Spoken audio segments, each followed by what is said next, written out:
Assalamualaikum warahmatullahi wabarakatuh. Perkenalkan, nama saya Windira Yustianingsih dengan nomor induk mahasiswa C1C020118. Di sini saya akan sedikit menjelaskan materi tentang penyusunan anggaran jangka pendek untuk memenuhi tugas mata kuliah penganggaran dengan dosen pengampu Bapak Wirmi Eka Putra. Langsung saja, yang pertama, pengertian anggaran jangka pendek. Anggaran jangka pendek atau anggaran taktis yaitu anggaran yang dibuat dengan jangka waktu paling lama 1 tahun. Anggaran ini untuk keperluan modal kerja merupakan anggaran jangka pendek. Konsolidasi rencana keseluruhan perusahaan untuk jangka pendek biasanya disusun atas dasar tahunan. Data penyusunan anggaran jangka pendek. Data untuk menyusun anggaran jangka pendek antara lain: yang pertama, anggaran jualan; yang kedua, anggaran sediaan; yang ketiga, data anggaran bahan baku; yang keempat, data anggaran biaya tenaga kerja langsung dan biaya overhead pabrik; yang kelima, data anggaran beban usaha; yang keenam, data anggaran neraca awal; dan yang ketujuh, data anggaran lainnya. Penyusunan anggaran operasional.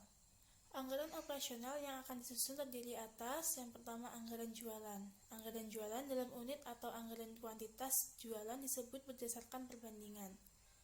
Yang kedua, anggaran produk. Rumus anggaran produk yaitu produk jadi sama dengan jualan ditambah sediaan produk jadi akhir dikurang sediaan produk jadi awal. Yang ketiga, anggaran biaya bahan baku. Rumus perhitungannya yaitu KST sama dengan P kali KSBB, di mana KST itu kuantitas standar bahan baku dipakai, P itu unit ekuivalen produk, dan KSBB yaitu kuantitas standar bahan baku per unit produk. Selanjutnya, keempat, ada anggaran biaya tenaga kerja langsung. Sebelum menyusun biaya tenaga kerja langsung atau BTKL, terlebih dahulu menyusun jam kerja standar tenaga kerja langsung dipakai atau JKST. Rumus perhitungan jam kerja standar tenaga kerja langsung dipakai atau JKST yaitu JKST sama dengan P dikali JSTKL, di mana JSTKL itu jam standar tenaga kerja langsung dipakai per unit produk dan P itu unit produk jadi. Anggaran operasional disusun yang kelima itu anggaran biaya overhead pabrik. Anggaran biaya overhead pabrik disusun berdasarkan data pada soal terdahulu. Anggaran biaya bahan baku, anggaran biaya tenaga kerja, anggaran biaya tenaga kerja langsung, dan anggaran biaya overhead pabrik merupakan unsur anggaran biaya pabrik. Selanjutnya, yang keenam, anggaran beban usaha. Anggaran beban usaha terdiri atas anggaran beban penjualan dan anggaran beban administrasi dan umum. Yang ketujuh, anggaran laba rugi. Materi selanjutnya, rencana penambahan modal. Apakah rencana penambahan modal dapat disetujui? Bila disetujui, apakah penambahan modal tersebut sebaiknya dibiayai dengan pinjaman di bank atau utang, atau dengan modal sendiri? Berikan alasan dan pendapatnya.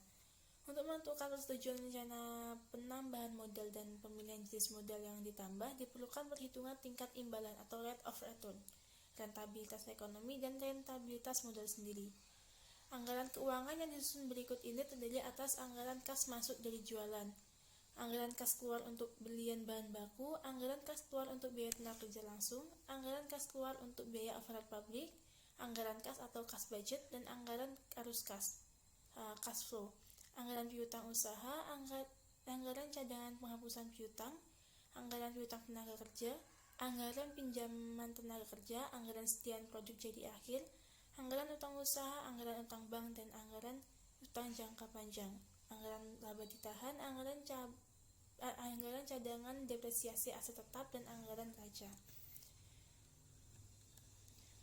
Selanjutnya ada pengawasan anggaran. Setelah disusun, anggaran induk berupa anggaran operasional dan anggaran keuangan, kemudian anggaran tersebut disahkan oleh Dewan Direksi atau Dewan Komisaris. Anggaran yang telah disahkan wajib ditaati oleh setiap pejabat dalam perusahaan, antara lain dengan cara penelitian keuangan oleh pejabat menghemat tanpa mengganggu kelancaran dan mutu produk, dan membuat laporan realisasi dari anggaran setiap periode.